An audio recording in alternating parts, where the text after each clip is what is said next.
Hello everyone, আজ তোমাদের সঙ্গে শেয়ার করব আমার 9th মান্থ বেবি শাওয়ারের কিছু মুহূর্ত। সকালবেলা দিদুন আমার গায়ে হলুদ ছুঁয়ে দিল, যেটা দিদুন খুব শুভ বলে মনে করে। আমাদের বাড়িতে এটা নিয়ম রয়েছে, তো সেরকম করেই দিদুন করে দিল। তারপর আমি ঝটপট স্নান সেরে তাড়াতাড়ি রেডি হয়ে গেলাম।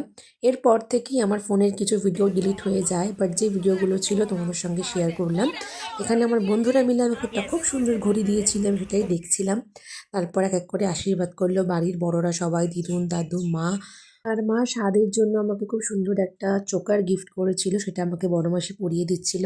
তারপর এখানে আশীর্বাদ করলো মামনি, বাবা, দিদিভাই, বড় মাসি, আমার এক দিদুন, আন্টি, আমার এক মামি, আমার এক মাসি। সবাই মিলে আশীর্বাদ করলো। তারপর মা আমাকে খুব সুন্দর করে গুছিয়ে খেতে দিয়েছিল, তারপর খাইয়ে দিল। এবার সব থেকে স্পেশাল মুহূর্ত আমাকে আমার দাদু খাইয়ে দিল। তারপর এইভাবেই কাটলো আমার স্বাদের দিনটা। খুব ভালো গেছে, সবার সাথে ভীষণ আনন্দ করেছি। আমার রিলেটিভ, বন্ধুবান্ধব সবার সাথে প্রচুর গল্প করেছি, আড্ডা মেরেছি। আর এই সময় যেমন সবাই বলে যে মন ভালো রাখা দরকার, তেমনই একটা ভীষণ মন ভালো করা দিন ছিল আমার জীবনে, যেটা আমি আমার ক্রেডিট দিতে চাই মা, দিদুন, আমার বড় মাসিকে। তারা এই আয়োজন খুব সুন্দর করে করেছিল। আর তার সাথে তো আমার বাড়ির বাকিরা রয়েছে।